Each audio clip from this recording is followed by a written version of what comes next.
Hello. Should we wait a little bit before people come? Yeah, there is some people already. There are. Two. Probably your biggest fans. 2 of my friends are already there. That's 2? good. No, there's Yeah. 84. Just joking. Oh, okay. Cool beans that you are all here. Well, they're not all here, but They are all here. where's my cursor? I'm I trying to. didn't even know that. Oh, there it is. Okay. Yay. Hello, Maria, Leslie, Angelica, Monica. Oh, Monica Harrison, what's up? Peru. Okay. All right. So today we're gonna talk about trial preparation. Trial prep. It's difficult subject because in a trial preparation you always have to look what kind of dog, what kind of training the dog has, and also what kind of handler we have. When we have a little bit more nervous handler, then can make some different adjustments what you need to do before the trial. Maybe medicate the handlers just before it goes to the field or something like that. So basically, if a handler is getting nervous, then they need to find ways to remedy Calm that. themselves down, but also you learn to know yourself when you are trialing your dog, when you are going to the competitions, you learn to know yourself, and also you need to see yourself in the trials, how you kind of behave with your dog, and bring those elements in your trainings too, so you can actually prepare your dog into the situation where you are not that perfect handler, what you are thinking like that okay, maybe you do little mistakes. Like I can give one example about my preparation. So, for example, in my case, when I'm preparing to the trials, or generally when I'm training my dog and going closer to the trials, my dog is trained already on that level. So I have sometimes a little bit hard time to control my voice. So that's why I'm not a professional singer. So, Your voice fluctuates differently. Yes, exactly. And Okay. I'm not very musical either. You are. You have a great voice. No.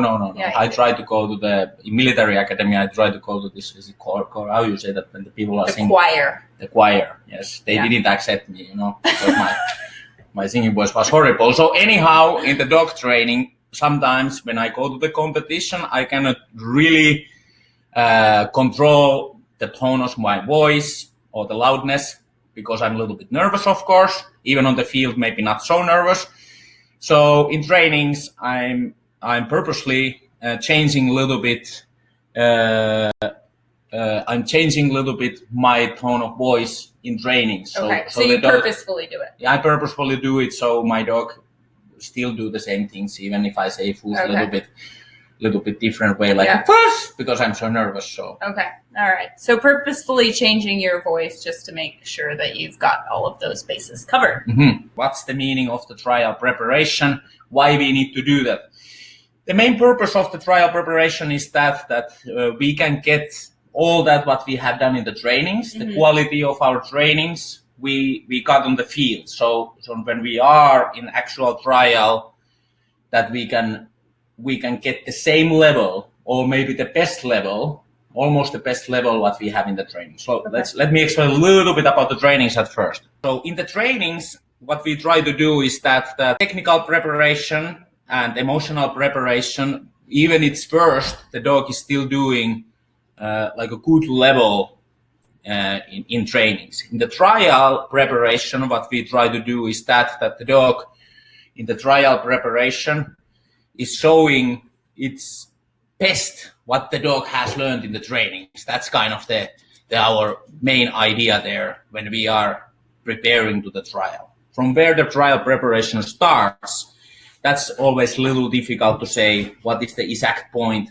But typically, we are talking about the time frame. It starts like, let's say, like a month earlier or something like that, depending on the dog a little bit, and depending on about the competition, how big is the competition. So your trial prep starts about a month before. Yeah.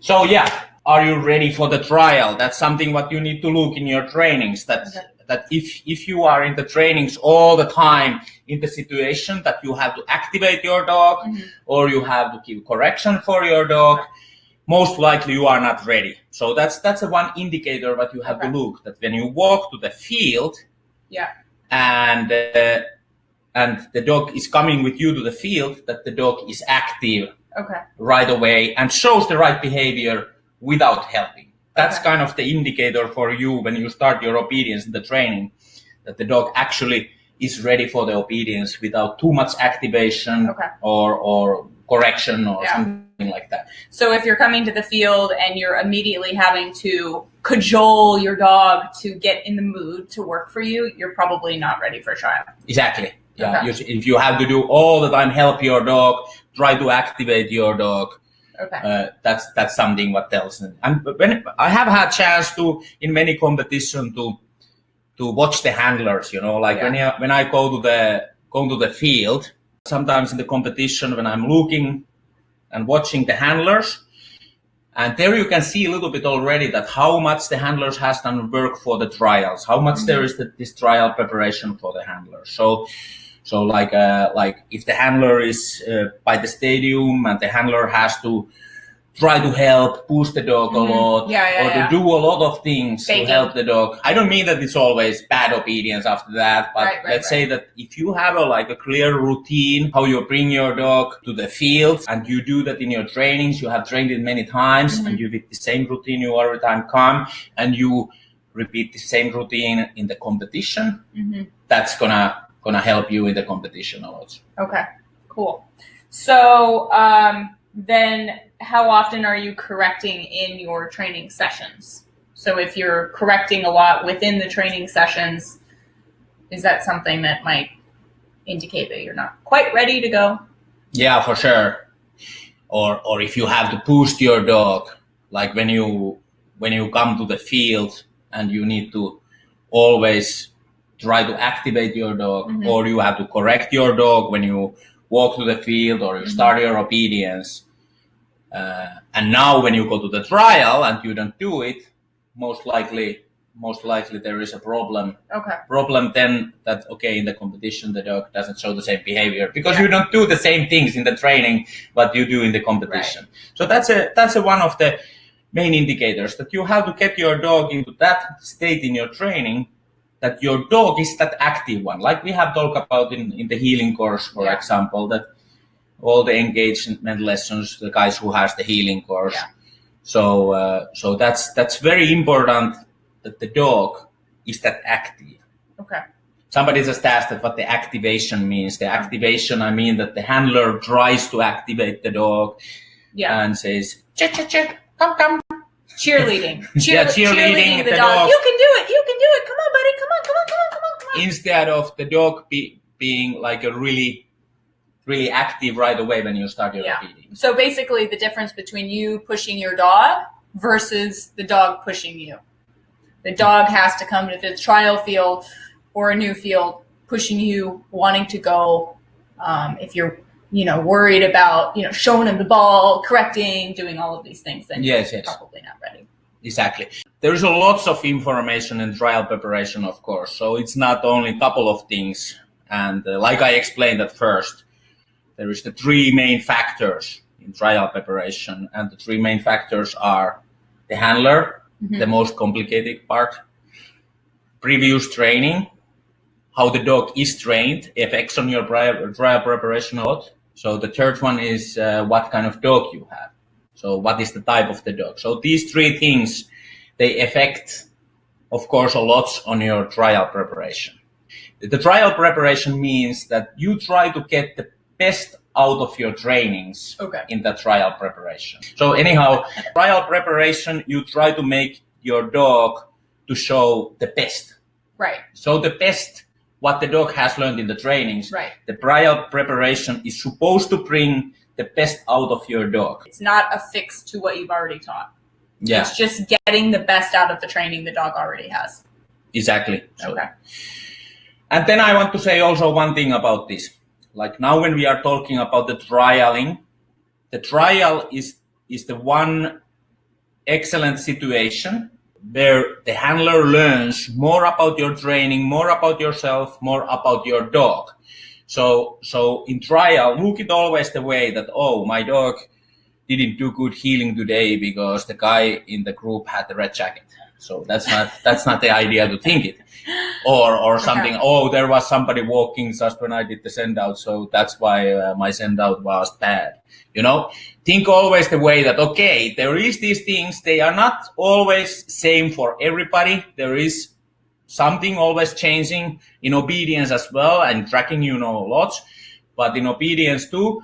So when you see, oh, my dog react on that and my dog didn't do excellent job or as good job as in the trainings, then oh, I need to train this. Instead of criticizing so much what happened to the trial. Maybe there was some little factor somewhere what affected on your dog's obedience and your dog wasn't so good. But the main thing is that how you gonna prepare for the next trial that the same mistake doesn't happen again. Right. So that's the main thing there. The test. The test. The test, yes. Can you tell everyone what you mean when you told me to write down the test? I don't know. What do you mean by, oh, you don't know? You don't remember now? Yes, I remember. Okay. Okay, that's one part. But when I have been coaching people and helping people to prepare to the trials, this is the one thing what the people doesn't always do is the testing the dog. So generally, the test is something that you don't just go to the trial to test your dog. Test your dog already in your trainings. When you have your club night or something like that, you can do like your trial routine there. You don't have to do the whole routine. You can even do parts of it, but see a little bit how your dog reacts when there is no reward from the healing, for example. What happens emotionally for your dog when you don't reward in the healing? Does your dog go lower in emotionally or does the dog go higher? So this is something what you need to read from your dog. Or when you don't reward from the dumbbells, maybe by the third time when you throw the dumbbell, your dog is already crazy when you haven't rewarded the dog. Vocalizing, maybe. For example. Okay. So these are the things what you need to learn to know about your dog. So you have to go without the reward and look how your dog is reacting. Now also you test the situation, how you come to the field in the trial. And when you see in this testing situation that your dog is actually doing pretty good, then most likely it brings you confidence too. So when you go to the trial field and you have seen already your dog successful in your training situations, you kind of can predict how your dog gonna be. Okay. It brings the confidence you as a handler, and you can be a better handler in the trial. So the testing is not only for the seeing your training level, not only that, but also in the good case scenario when the handler has a little bit success there, that the handler gets more confidence for her own handling. When would you suggest doing like a tester run?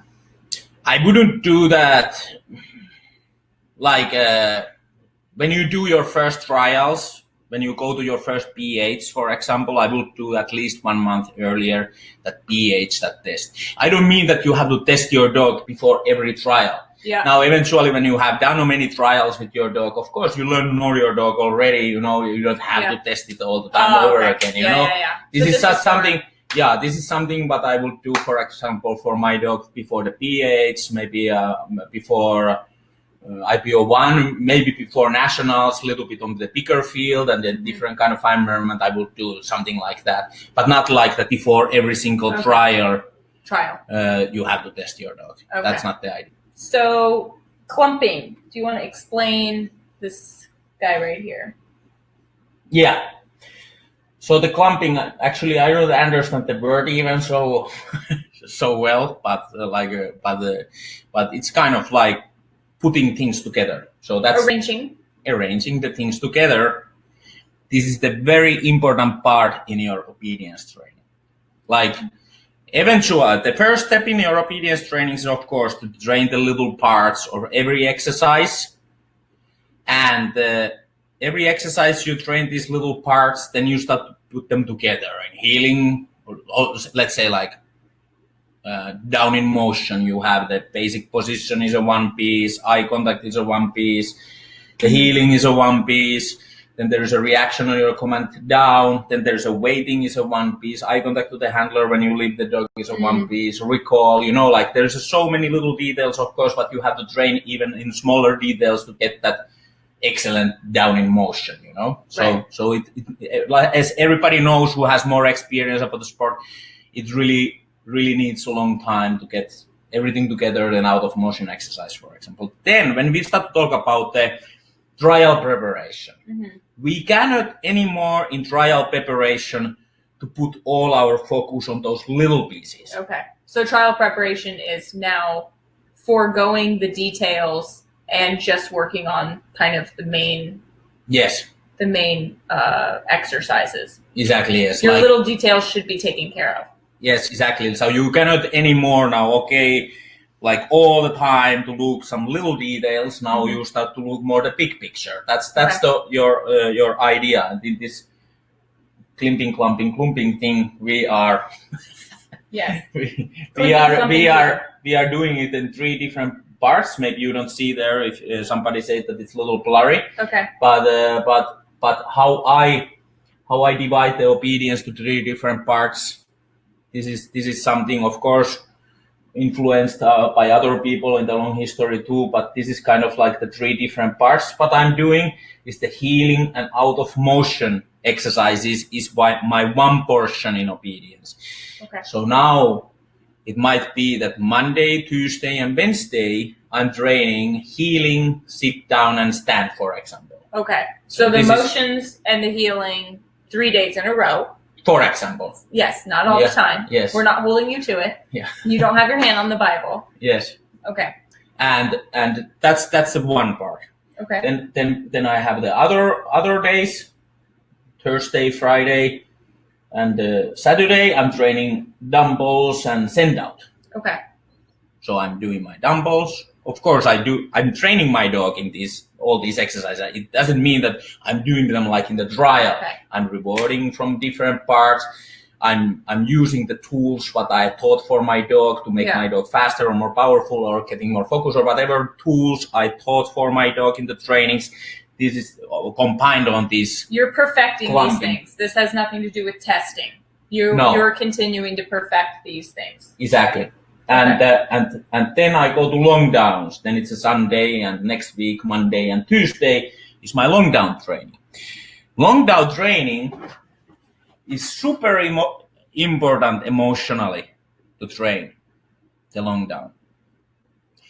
So the dog has to learn after the long down to be ready for the full obedience. You don't want to be like this, that if you go to the bigger competition, and there is always the drawing in the bigger competition. So in the drawing, it might be that you are at first in the long down or at first in the healing and other exercises. So now you want that your dog is able to do as good obedience after the long down as the dog would be doing if they went straight. If you start straight in the healing. Okay. So, and that's something where for me in this clumping, it's the whole portion to train the long down. Train, of course, in the long down that the dog has the right kind of emotion in the long down. Mm-hmm. And then the dog is after the long down, the dog is right away active and full of energy and ready for the full obedience. So to break this down and to make it a little more detailed, with the long down, what I've seen you do, you go, you do your long down, you pick the dog up, and it's the waiting that you're really working on. And you're really making sure that the dog's loading in that basic position while you're waiting so that they're ready. Yeah, in my case, often like this. Of course, some dogs, they can load already so much in the long down. Right. So then you have to take a little different angle in your training. But like in my case, that the dog is in the right emotion. When I go and pick it up, I start my healing. I go to wait when the other dog does the send out. And from there, I walk to the start point of the healing, that my dog really is in the right kind of emotion to start the obedience. And Alita's asking, how do you prepare your dog from ending the long down to a healing pattern? And that is kind of exactly what we were just talking about, taking the dog, going to that basic position, and what I've seen you instruct people to do if, for example, the dog is, maybe not building enough drive by itself. Maybe you don't have the dog that's spinning out of control. You have a little bit more medium drive dog, and you need that drive.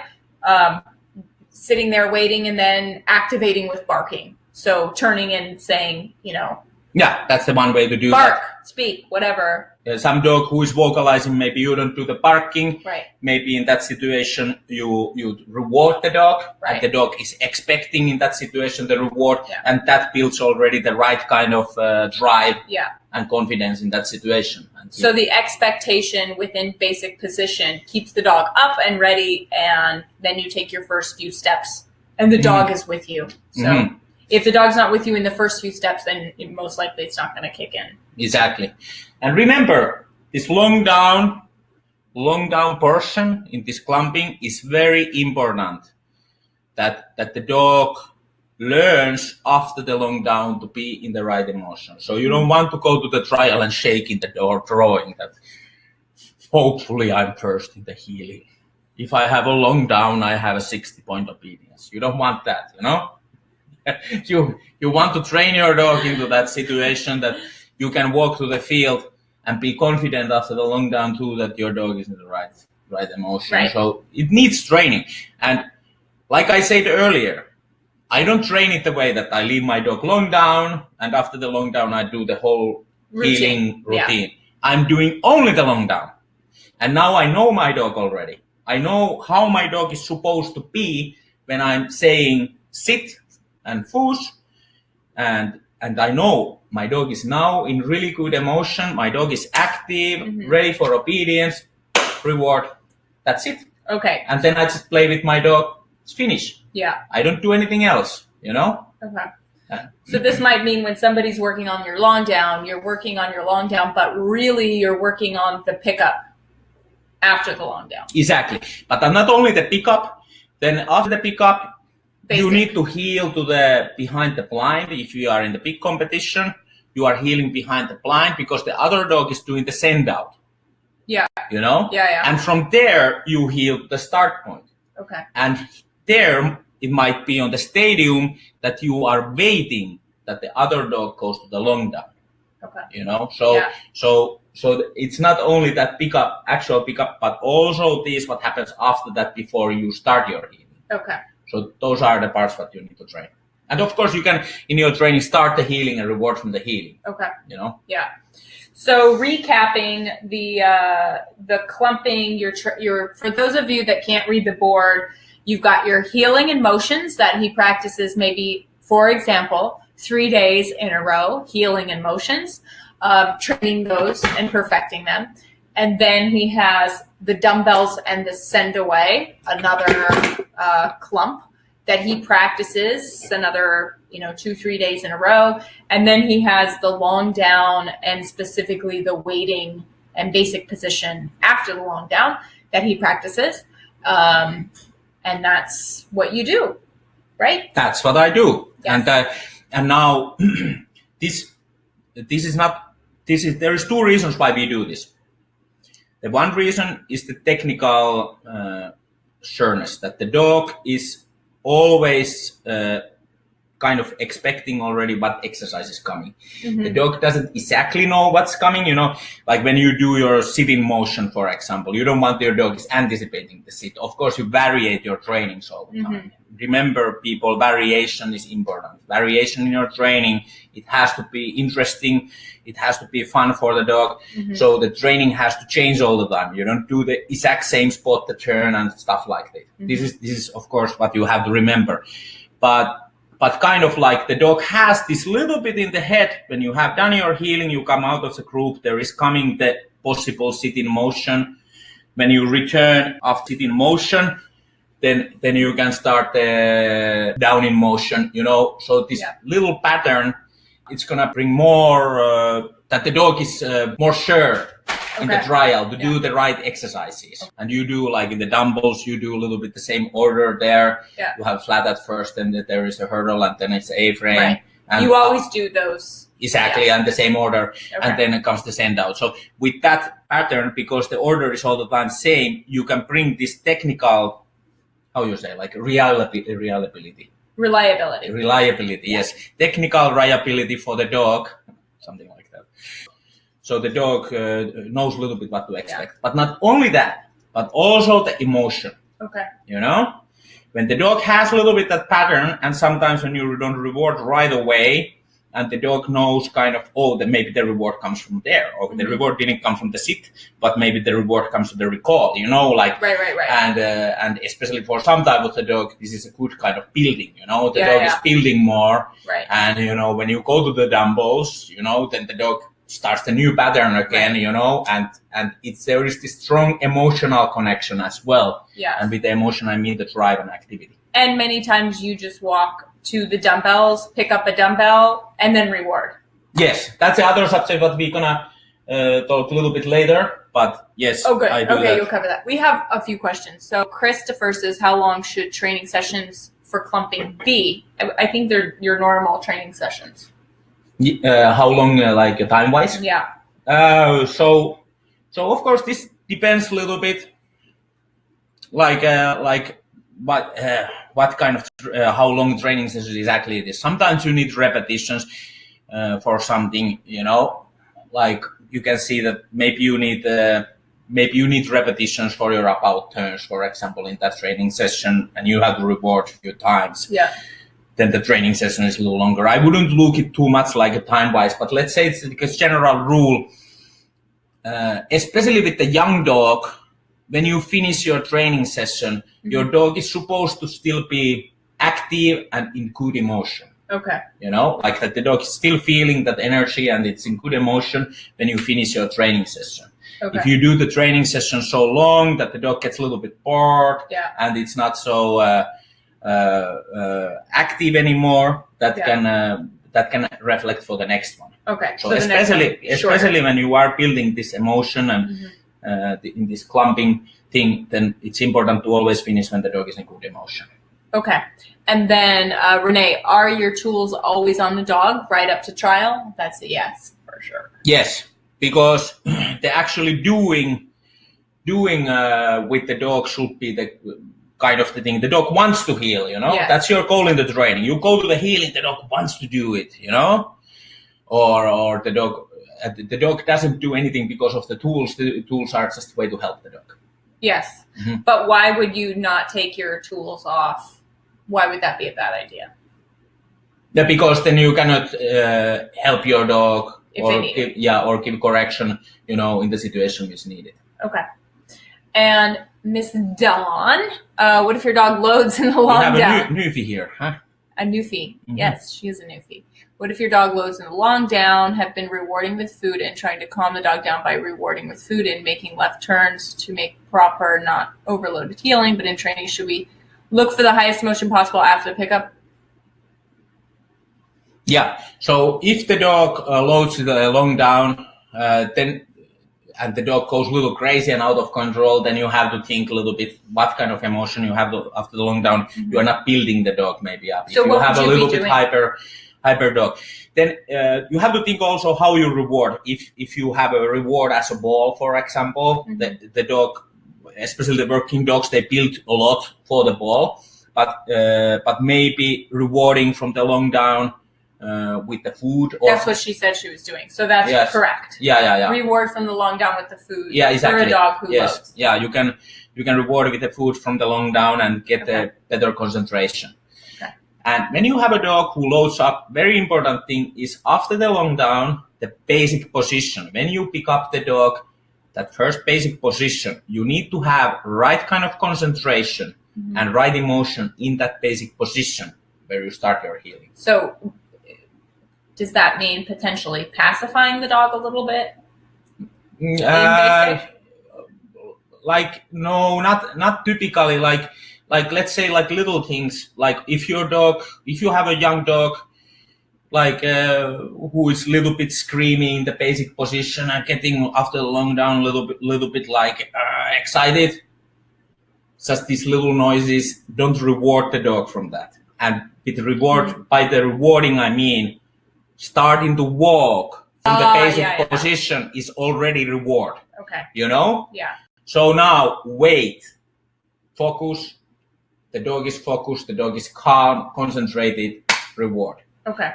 And when you see this behavior in the basic position, the dog offers that behavior, then you start to walk. Okay. You rather remember, if you try to passivate your dog every time, then that's typically okay. You passivate a little bit the dog in that situation, or even, let's say, passivate the dog the way that you throw the ball many times, for example. Okay, it works when you throw the ball many times. Yeah. But does it work in the trial? Right. It doesn't. So you have to always get the dog into the emotion where you reward it, and the dog wants to be in that emotion. And that is a common mistake I see people do a lot, is the dog's screaming, the dog's not quiet, the dog's not concentrated, and they take the first step in healing.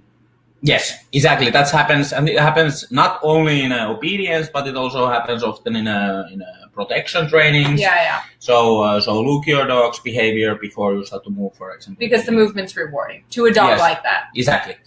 Should a dog go into trial thinking there's a possibility of getting rewarded or corrected? Or do they always know the difference between trial and training? So when the dog goes to the trial, the dog needs to think reward. Okay. The first thing is that the dog has to feel already like if you are training protection, like all the working dogs almost, they love protection, The actual emotion in the protection is already rewarding. Right. Or even the dog who is on the leash and barking for the other dog. Yeah. Even if there is no dog fight. Yeah, it's still rewarding. That's rewarding. I'm just barking for that other guy. It makes the dog, feel that excitement. Right. That same kind of excitement, I don't mean the aggression in the obedience though, but that kind of the excitement, Arousal. Yeah, the excitement you should get into your obedience. Okay.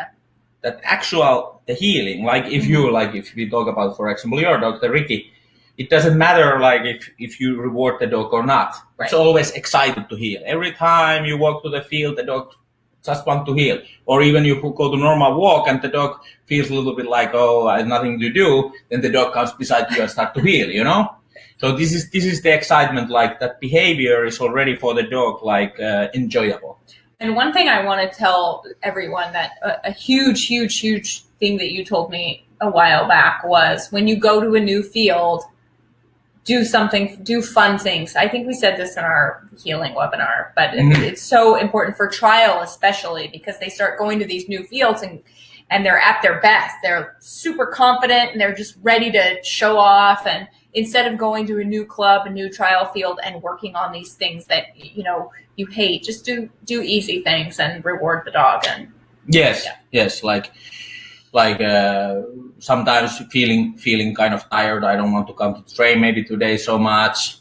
The good training could be that you walk to the field, do the basic position, command first, reward, and play with your dog next 20 minutes. Yeah.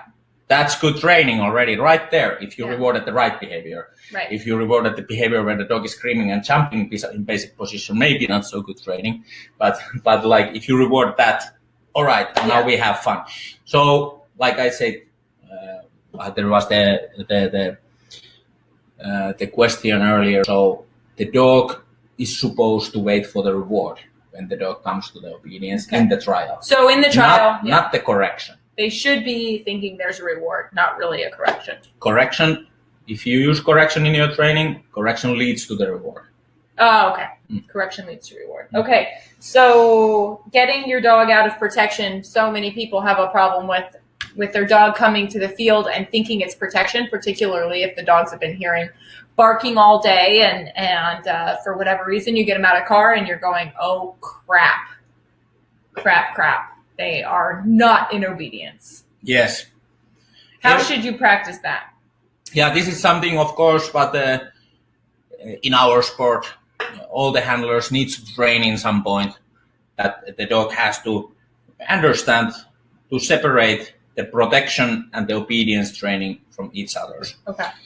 The routine before your obedience is very important. Personally, I always do that. When I walk to the field, my dog is always kind of expecting the obedience, like always offering the obedience. That's how I start with the puppies already, that when I walk to the training field, that my dog always start to offer the behavior when I walk to the field. That's what I'm trying at least.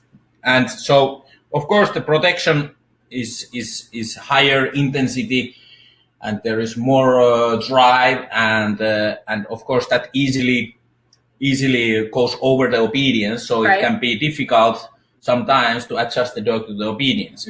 So what I typically say for the handlers, that it's good to have a like similar routine always when you go to obedience. The first part of the routine can be that you walk with your dog, and then you do always the same thing just before. For example, in my case, it is that I make my dog lay down, you know, and I do basic position, reward from the basic position, make my dog wait again. Okay. So the kind of the waiting part, even the little waiting, once my dog is active, it start to be my routine.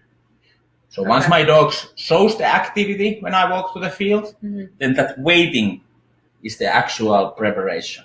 Okay. I don't say plots or anything. I'm just saying lay down casually, that the dog can just wait on the down position, and that's what happens always before the obedience. Okay, so that's your routine.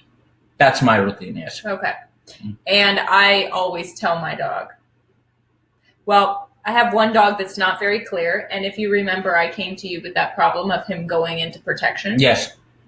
So I made sure that I cued him verbally. I say showtime right before he comes out of his crate. I give him the ball right when he comes out of his crate. I tug on the ball with him.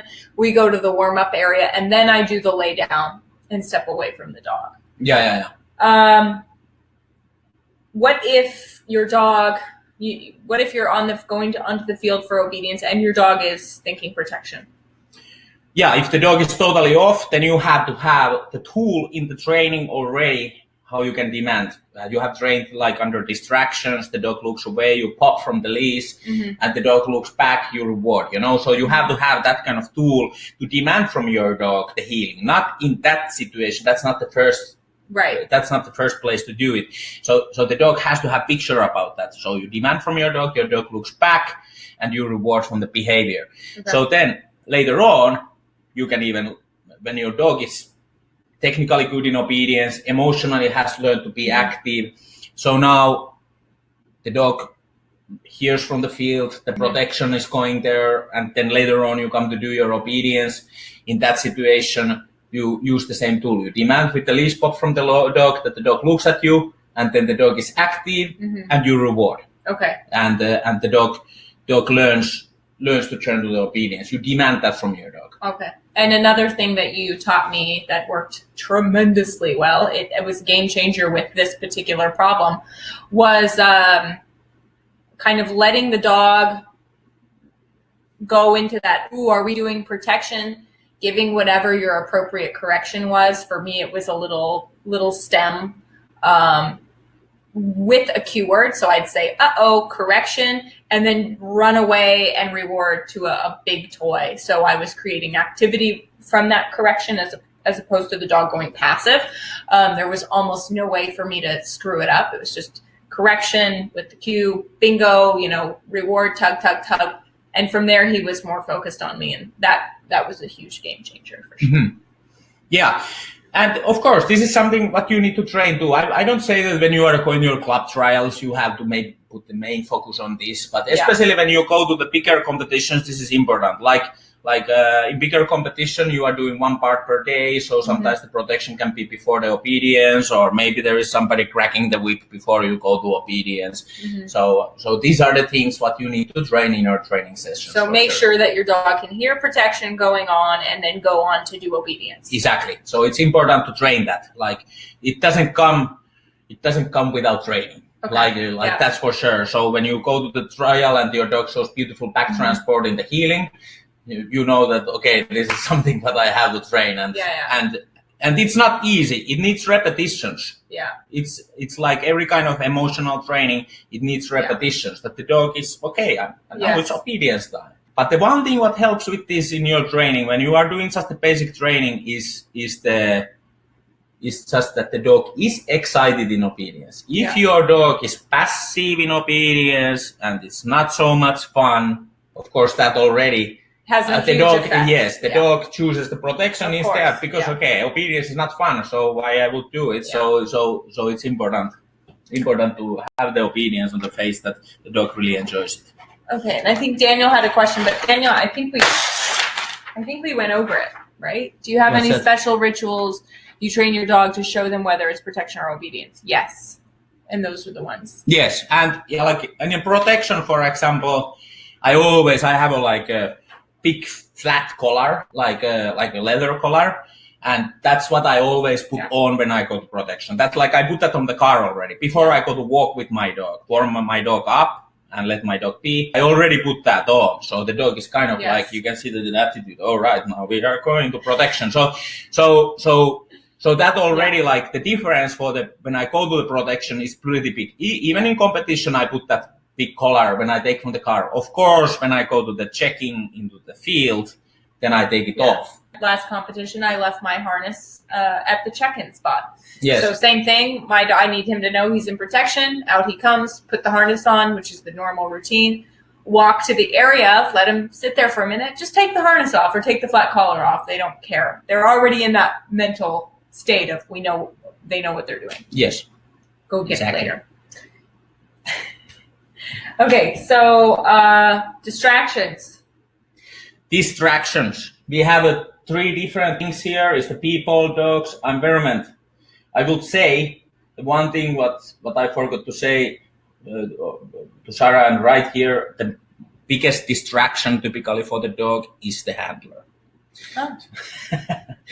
So of course it depends. So first of all, the first step for training distractions is to think and train your handling, depending on the dog. How you do your turns in the heeling, how you bring your dog to the start spot, and all that stuff.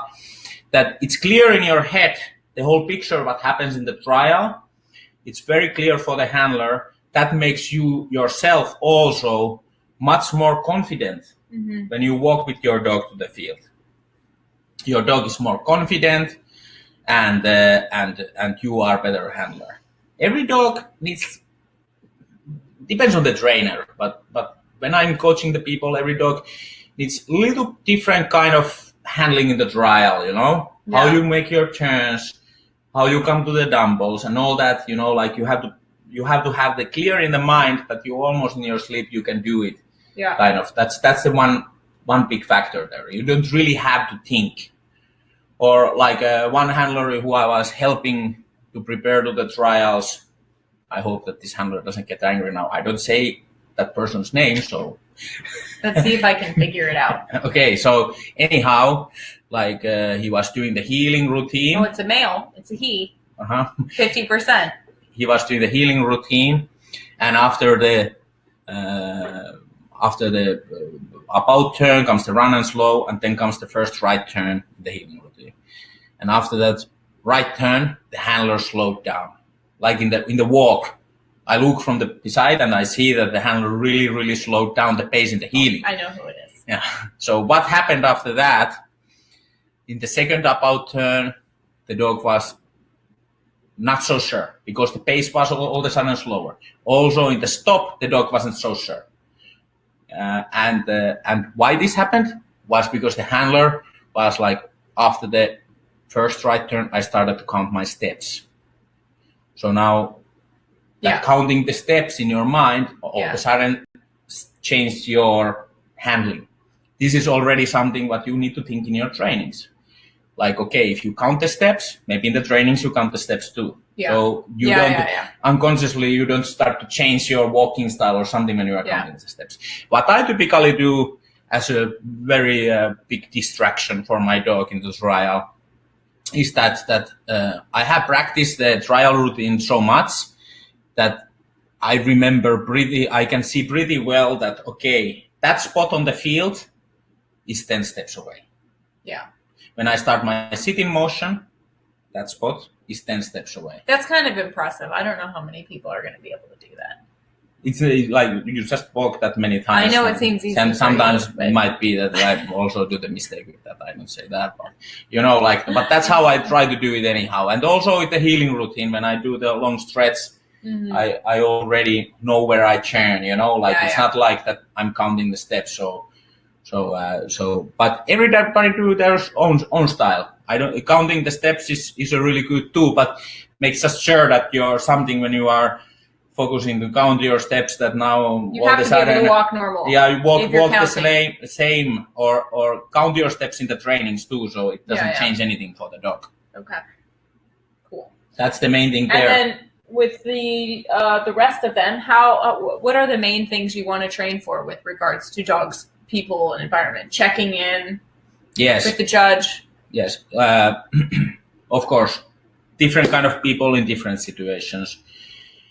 I don't mean that you have to take every kind of people. If you have a low drive dog, a little bit lower drive dog, who is a little bit insecure with the people, this is much more practice, of course. When you have a dog who doesn't really care of the people at all, like what happens around, then you don't have to pay so much attention. So everything depends on the dog. But let's say that one important situation what you need to train is the shake with the hand with the judge. Right. Not because it's something what the judge is really judging, but it's Rita. Sure. Yeah. So, but there you are training the right emotion. When you walk up to the judge and you shake the hand with the judge, you want that you have that focus, and you also want in that situation that you don't have to focus on your dog. Right. When you walk to the judge, that you don't have to look at your dog and try to shake the hand. You can go there and look at the judge and shake the hand, and you train into that situation. You reward the dog often in that situation, and the dog doesn't react on the judge and doesn't change the behavior. So that's the one person what is important to train. So we train this constantly, and just to give you a visual of what it looks like. So the handler might be approaching, and the person who's the fake judge can cue the handler when their dog looks away. So as they heel up, my cue for them might be nod, and that means your dog looked away, do whatever you need to do, a right turn, pop, whatever. But you need a spotter on this so that you can show your dog the trial picture so that you can actually look the judge in the eye and say hello. Exactly. Other dogs, something what is important to train. If you have a problem with the dog in the normal life, contact to your local pet dog trainer and yeah. Anyhow, just saying that if you have problems with the other dogs, in my opinion, you have to fix those problems outside of the training field. Okay, so off the training field, deal with your aggression. Yeah, or your dog's sharpness or whatever with the other dogs. So it has to be clear there. Yeah. And then in the trainings, of course, you train around other dogs. Like what we have done, like when I used to belong to the club in the past in Finland, there we trained always together. So we had maybe 2-3 dogs at the same time on the field. That's not done so much in North America, which I don't know why, but there's always one dog on the field, and boy, it sure helps when your dog is used to 3 different dogs on the field at the same time and everybody's training. You get through training faster, and if you have the token little dog like we do, Mr. Big Hammer, the dog is just bomb-proof when they're used to so much going on around them. Exactly. Our environment. It's very important to train that, of course, and in different kind of situations. You go to big championships. It's good to train the stadium kind of atmosphere that you need to walk a little bit longer distance. Maybe you don't start on the grass. Maybe you are starting on the track around it or whatever, and all that kind of stuff. Environmentally, like, don't be scared to go to train in the rain, So weather and all that stuff, like that. That maybe there is fences around, or maybe there is a parking dogs around, or try to imagine different kind of situations environmentally where you train. What I would say right away here is the important thing again is the emotion. I repeat again myself just for your information. So if your dog is in the higher drive and more active, generally in your obedience, they most likely don't react so easily environment because they basically only see you there. Like that's something what you have to look at your trainings, of course, at first. but still, even I try to train my dog into the situation that they don't really care about the environment and they are just active in their obedience. But still, I'm training in different kind of situations, and of course, for me, it comes kind of like automatically because the dog is traveling with me quite a bit, so I go to different fields all the time. So my dog sees the different fields and different situations all the time. So that's kind of easy. Yeah, and if you don't have access to different fields, you have access to tons of things. Farmers markets, all of us dog trainers have trained in Home Depot at some point. But just taking your dog to different environments and getting them to activate you, again, not cheerleading them, is helpful. One more thing about the distractions is that try to think that like the typical distractions in different exercises. So I can give a few examples for you guys from the different situations. Okay. Healing, especially if you are in IGP3. And healing, the typical distraction is if your dog is not active in the basic position, for example, looking sometimes a little bit around, it might be that beside you, the guy who is leaving the dog on the long down goes into the blind.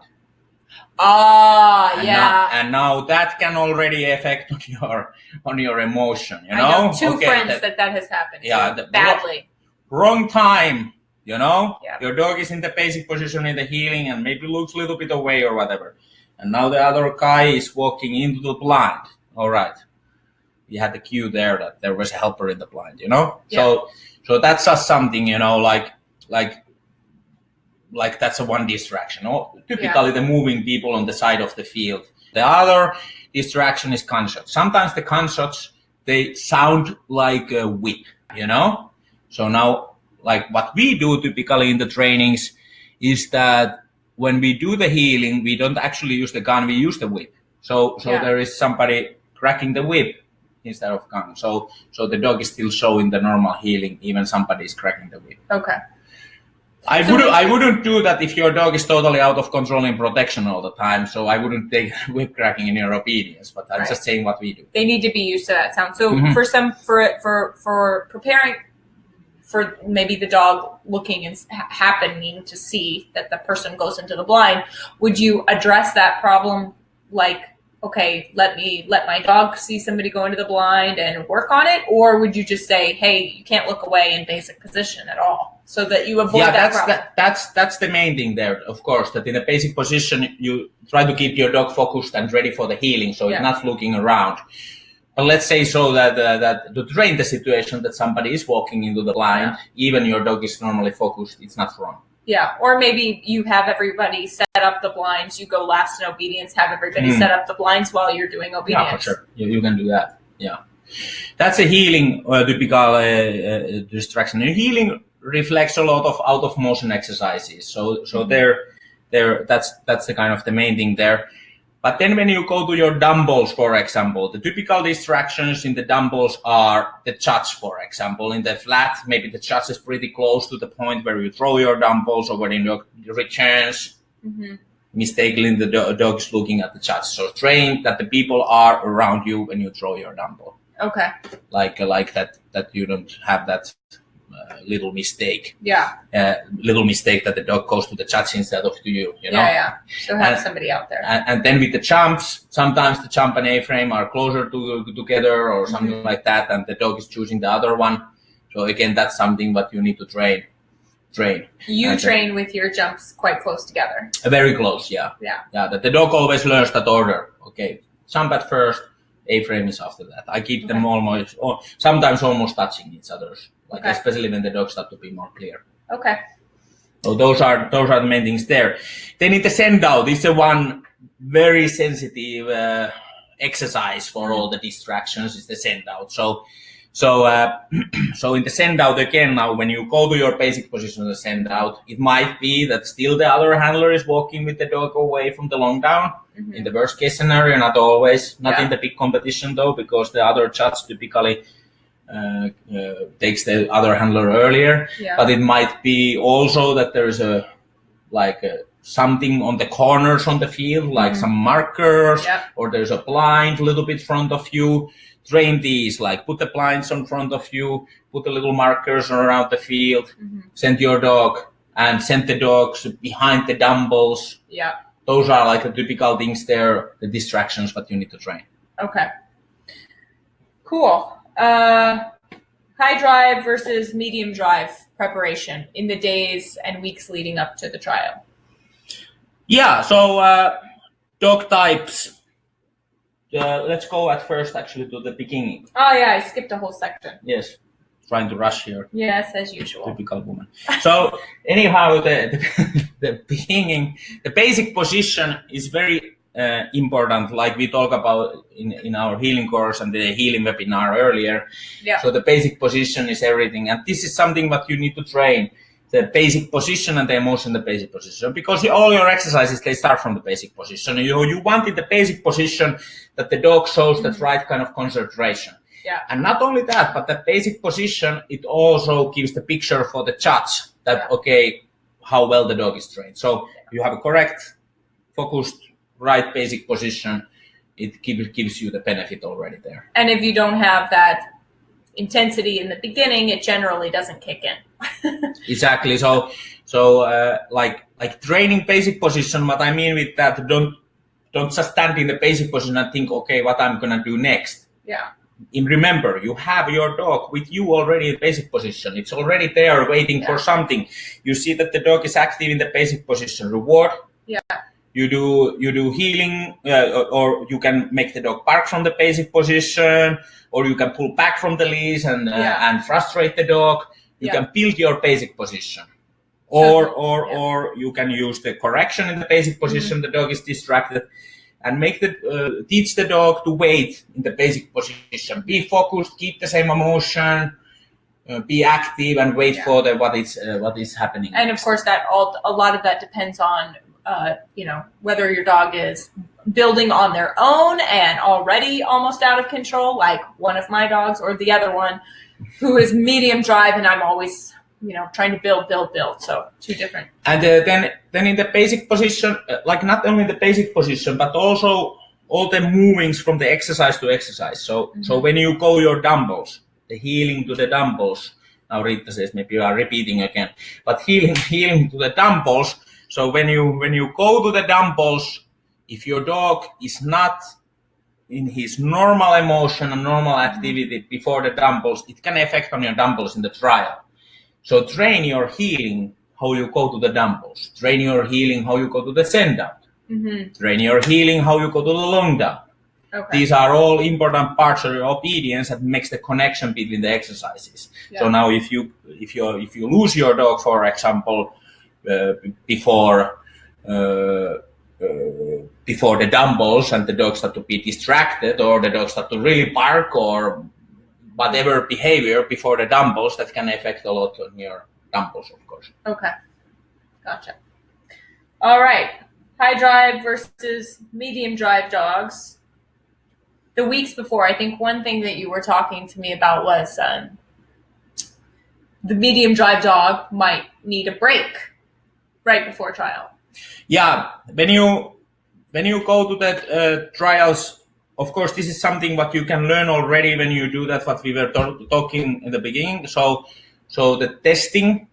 So when you do your testing portion, so now you're gonna see that, okay, or generally in trainings, you look your dog even without the testing, like how your dog is, like if you have a couple of days break, how your dog is after that. If the dog is really active, sometimes the little bit lower drive dog, they maybe need that couple of days break and then they are really good. Okay. Or some dog is so little bit crazy in obedience, so maybe needs like training till to the end, you know, like even in the same day there is even something done, to balance the dog out. So you need to always to look what's the best way to prepare your dog. What's the rhythm in your trainings? How much you train? How long break you should have before you go into the trial?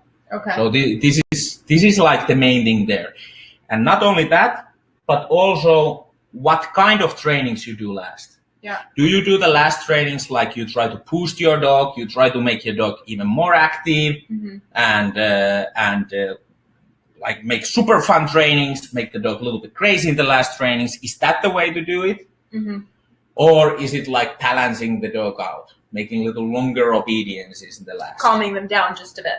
And this is something where I cannot give the answers in advance. You have to learn that through your dog. Yeah. Like every dog you start your competition journey, at least in my experience, is this that you learn from your dog, like trial by trial a little bit. Okay, I did this mistake in the preparation. My dog didn't show his act the best because I did these mistakes in the last week or so, and so trial by trial you learn a little bit more about your dog. And also when you do these tests, and then eventually when you go hopefully into the bigger competition, then you are mastering already your preparation. When we are talking about that and the preparation, the one question what maybe somebody is already thinking is the training in the competition field. Like if you the practice day, if you go to the big competition. Oh, it's there, the last day. So of course this depends on the dog as well. So every dog you can practice a little different. Let's say I have a little kind of like a sub-moon, like I do for every dog. I have done so far a little bit the same way. So when I go to that practice, I don't, it's not really a training anymore. It's just to creating the good emotion. The dog has fun in the field. And I do the parts what are a little different in every field. So I focus on my practice day on the jumps and send out. Those are basically the only things almost that I do. Yeah, so and most of the big competitors do that, I think. But you do get some of the people who, they just haven't been around, or they've been kind of stuck in a club that hasn't evolved, and they go out and they do the whole freaking routine on a dog that's just already exhausted. And exactly, yes. Yeah. So the practice day also gives you the opportunity to train the start. So what you do just after the waiting and how you reward your dog come to the field, so you get that right drive going in, and all that stuff. Annie is asking, how do you prep your send away on practice trial day? I really feel like I want to answer this one because you want to answer? I kind of do. Yeah. Okay, answer. Okay, and I'm going to give the credit to Yuri. And I'm going to tell you how I do it, and he can tell you how he does it. I'd say it's all wrong anyway. So. Asshole. So what I have found to be foolproof, it's worked every time for me beautifully, is a quarter field, send the dog to the toy. I put my dog in a down, and he watches me run the toy out there. I drop it out there at the very end of the field. It's a quarter of the way. I send him just from holding his chest back, go. Then I do the same thing, and I go to half field, go. That's plenty. If you have an extra time, I would do another half field with maybe a basic position, no healing, then just go. And I have not had a problem. It's worked fantastic. Okay, your turn. Yeah, I have done a little different way. So I always has a person who shows the toy and drops it at the end of the field and then walks away. But this is something what I have trained already 100 times in the trainings. Yeah. There is somebody goes with the toy, drops it and walks away. So the dog has seen that same picture in the trainings many, many times. So there is no really a risk to fail. And and I think the big thing is do not fail. How many times I watch on practice day, people set their dog up, it's too difficult, and the dog is running, in all sorts of different directions. Exactly. And it's like, why didn't you make it easier? Why would you set your dog up for any possibility for them to fail on the trial field? Yeah. Make it easy. Yeah, don't fail in the final practice day. It's important part. And like I did in my first World Championships, I failed in the final practice day, and then I was fixing through the night almost. So on the send away? Yes, in the send. You screwed up the send away on your practice day? Yes, I did. I'm sure you fixed it though. Yeah, I was just training on the fields and everywhere, a lot of send aways. So it's just for the next before the drawing. So yeah, my dog was running a little bit the wrong direction, and I said no. The dog turned back, and then the dog was spinning in the send outs after that. So then I had to train that after the final practice quite a few times. Yes. Okay. Issue of tools, especially collars. How do you avoid things like e-collar smartness, where it appears that the dog acts differently in trial when there's no collar? And so the main thing in obedience is like whatever tools you use in your training is that the dog, the correction or the parking or stimulating the dog is not the reason to do it. So the dog, like I explained earlier, that the dog learns to enjoy the healing, for example, you know? If like your corrections are the only thing keeping your dog in obedience, exactly. That's a training problem. Exactly. So then the dog doesn't work when there is not that. The dog has to be driven to do that. The dog wants to do that, you know? The correction is just to help to get the dog the right kind of behaviors of the dog, and it activates the dog to do the right behavior. And that's the main thing there. But it cannot be the reason. It shouldn't matter. It shouldn't matter. At least in our training style, it doesn't matter. Use your correction not in a way that's pacifying the dog or making the dog fearful and going, oh, I have to do this because if I don't, there's a correction and that's the only reason that I'm here today. You know, the dog has to be there because he wants to be there. That way, when the e-collar's gone, it really doesn't matter. Maybe there's just slight small things, but it doesn't affect the majority of your training. Yes. So these are the things what we went through today about the trial preparation. Oh, what is the best way to build drive for obedience? Build drive in obedience. What is the best way? Because I'm a simple man, sometimes it's hard to find a simple answer, though. But anyhow, the build the drive is always depending a lot on the dog. So like what kind of dog you have. It's some dogs you can build the drive with the food. Some dogs you can build the drive with the toy. Already the toy itself builds the drive. But not only that, foundation is everything that the dog is engaged with the handler and the dog wants to work for the handler and do the things for the handler and enjoys the cooperation. That's kind of the foundation. Then with the toy and with the drives, is the food drive or is the toy drive, you try to build the intensity on top of it and try to make the dog as active as possible. And then you demand it. And when you demand it, you also use the tool what activates the dogs and makes the dogs even more active. Yeah. So that's the kind of the way to do it. I cannot really say that there is just the one actual it's very way complex to build every dog the high drive. There is lots of different kind of tools to frustrate the dog, positive way to frustrate, like make the dog more active and make the dog enjoy more, many different ways to reward the dog. That's a nice thing in the dog training, that we have so many different kind of methods to build the active dogs at this time. Now, as a trainer, we just have to learn to use the right methods in the right time.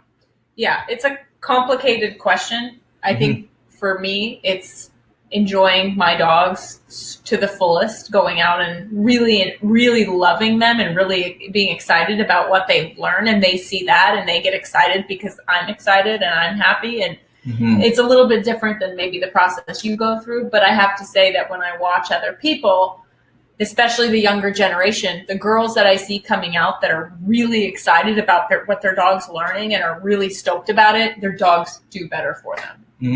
They enjoy it out there. The people who come out like, why are you doing that? No, don't do that. They're negative with their dogs. The dogs don't really bring a whole lot to the field because it's not very fun for them. It's like you working for a boss that's always a negative Nancy. Exactly. Thank you for watching. And here is the www.canemodog.com. And at the moment we have a healing course there. What we expect that all of you buy. No, just joking. and then in future there will be other courses. Yeah, we are just preparing at the moment the forging course and dumbbells. And keep checking back. We'll have lots of every kind stuff. of shit is coming there too. So especially free shit. And then no more cursing. There cursing. could be children here. Yeah. You know? At least 2 here. All right. Thank you guys. Thanks for you. bearing with us and trucking on despite our technical issues. Have a great day.